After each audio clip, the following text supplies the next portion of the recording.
எல்லாவற்றிலும் நமக்கு நல்ல முன்மாதிரியாக எடுத்துக்காட்டாக வாழ்ந்து இயேசு கிறிஸ்து பெற்றோரை கனம் பண்ணுவதிலும் நமக்கு நல்ல முன்மாதிரியை காண்பித்திருக்கிறதை வேதத்தின் ஆதாரத்தின் மூலம் அறிந்து கொள்ள முடியும்.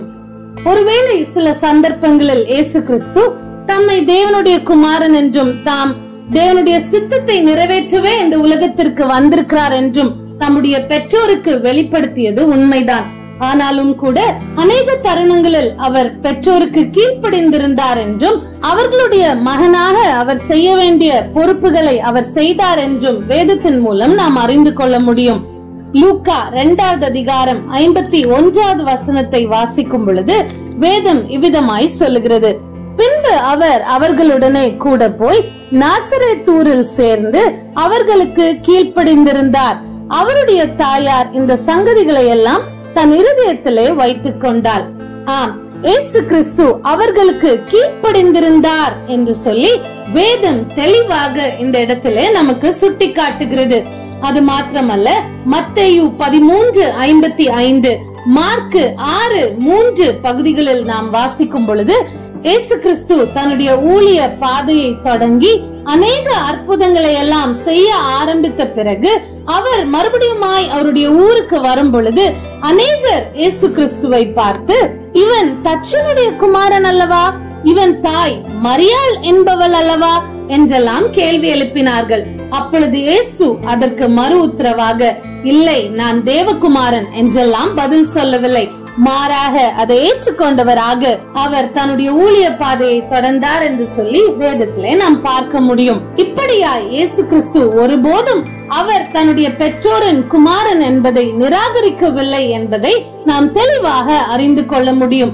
அவ்விதமாய் அவர் உலகத்திலே அவருக்கு பெற்றோராக கொடுக்கப்பட்ட தன்னுடைய தாய்க்கும் தகப்பனுக்கும் கனத்தை செலுத்தினார். அது மட்டுமல்ல, யோவான் 19:26-27 வசனங்களை வாசிக்கும் பொழுது இயேசு கிறிஸ்து அந்த அகோர சிலுவை மரணத்தை ஏற்றுக்கொண்டு சிலுவையில் தொங்கிய போது பேசிய 3வது வார்த்தை, அப்பொழுது இயேசு தம்முடைய தாயையும் அருகே நின்ற தமக்கு அன்பாய் இருந்த சீஷனையும் கண்டு தம்முடைய தாயை நோக்கி, ஸ்திரீயே, அதோ உன் மகன் என்றார். பின்பு அந்த சீஷனை நோக்கி, அதோ உன் தாய் என்றார்.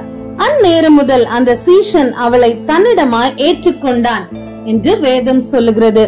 ஆம், அவர் தன்னுடைய மரண தருவாயில் இருந்த பொழுதும் கூட தன்னுடைய தாயை நினைத்தவராக, அவர்களுக்கு அவர் ஆற்ற வேண்டிய பொறுப்பை செயலை நினைவு கூர்ந்தவராக தன்னுடைய அன்பான சீஷனிடத்திலே தன்னுடைய தாயின் பொறுப்பை கொடுத்ததை நாம் வேதத்திலே பார்க்க முடியும். இப்படியா இயேசு கிறிஸ்து தன்னுடைய தாயையும் தந்தையும் கனம் பண்ணுகிறவராக, அவர்களை விசாரிக்கிறவராக இருந்தார் என்பதை நாம் அறிந்து கொள்ள முடியும்.